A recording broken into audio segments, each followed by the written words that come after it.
semuanya, Assalamualaikum warahmatullahi wabarakatuh. Perkenalkan, nama saya Alif Ratutu Jena, NIM S1C419039, mahasiswa dari Prodi Biologi Fakultas Sains dan Teknologi Universitas Jambi. Di sini saya akan menjelaskan mengenai sistem dermal pada tumbuhan. Jadi, selamat menonton. Enjoy. Jadi teman-teman semua, saya di sini akan menjelaskan mengenai sistem dermal pada tumbuhan. Saya akan membahas mulai dari apa sih itu sistem dermal, kemudian pengelompokan dari sistem dermal yaitu epidermis dan periderm. Kemudian saya akan sedikit menyinggung mengenai derivat epidermis yaitu stomata dan juga trikoma. Tapi sebelum itu, saya akan menjelaskan mengenai jaringan yang terdapat pada tumbuhan.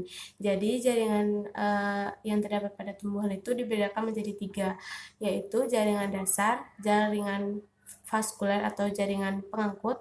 Kemudian yang akan kita bahas ini yaitu sistem dermal. Jaringan dasar merupakan jaringan yang memiliki fungsi sebagai tempat fotosintesis, penyimpanan cadangan makanan, melakukan regenerasi, dan perlindungan serta penguatan pada tubuh tumbuhan. Contohnya yaitu jaringan parenkim, jaringan kolenkim, dan jaringan sklerenkim. Kemudian yang kedua yaitu jaringan vaskuler atau jaringan pengangkut merupakan jaringan yang berfungsi sebagai pengangkut air dan mineral serta hasil fotosintesis. Contohnya yaitu jaringan silam dan juga jaringan floem.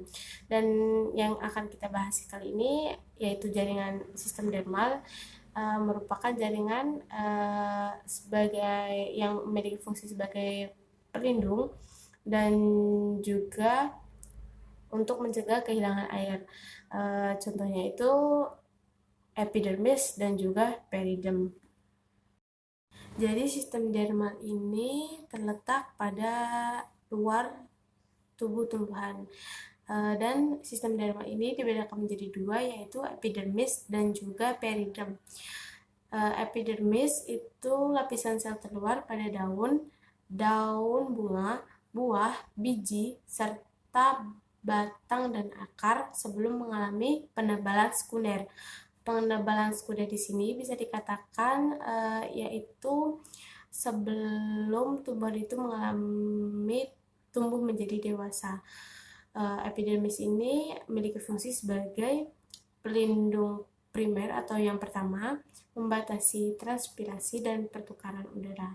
Kemudian periderm merupakan jaringan yang menggantikan epidermis pada tumbuhan yang mengalami pertumbuhan sekunder.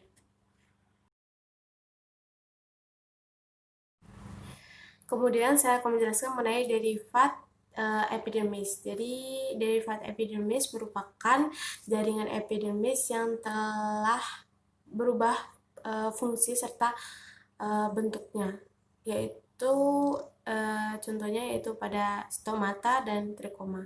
Stomata yang berfungsi untuk tempat pertukaran gas pada saat fotosintesis dan juga respirasi.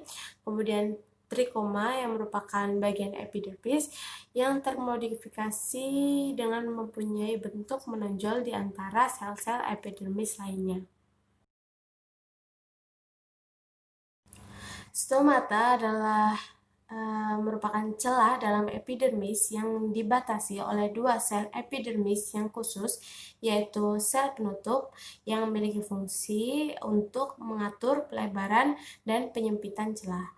Stomata merupakan sel yang mengelilingi stomata yang berbentuk sama atau berbeda dengan sel epidermis yang disebut dengan sel tetangga yang memiliki fungsi dalam perubahan osmotik yang menyebabkan gerakan sel penutup yang mengatur lebar dan celah. Berikut merupakan gambar dari stomata pada beberapa jenis tumbuhan. Trikoma atau dapat juga disebut dengan rambut dibedakan dan dikelompokkan menjadi 2 jenis, yaitu trikoma yang menghasilkan sekret atau kelenjar dan juga trikoma yang tidak menghasilkan sekret. Trikoma yang tidak menghasilkan sekret itu dibedakan menjadi 4, yaitu yang pertama, rambut bersel 1 atau banyak dan tidak pipih. Yang kedua, rambut sisik pipih dan bersel banyak. Yang ketiga, rambut bercabang bersel banyak. Dan yang keempat, yaitu rambut akar. Rambut bersel 1 atau banyak dan tidak pipih itu contohnya pada Lauraceae, Moraceae, Triticum, Pelargonium, dan Gossypium. Kemudian yang kedua, rambut sisik pipih dan bersel banyak, itu contohnya pada Durio zibentinus, yaitu durian.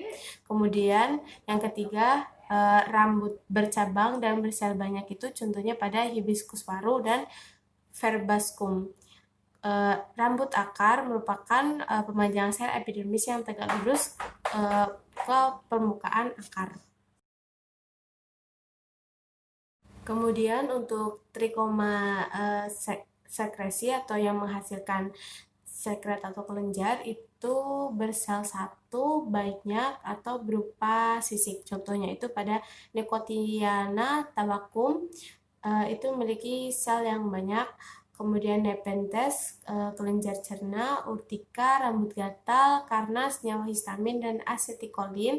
Kemudian hibiscus dan juga abutilon. Berikut merupakan gambar dari beberapa contoh jenis trikoma. Sekian pemaparan materi dari saya. Terima kasih telah menonton. Sampai jumpa lagi. Bye-bye.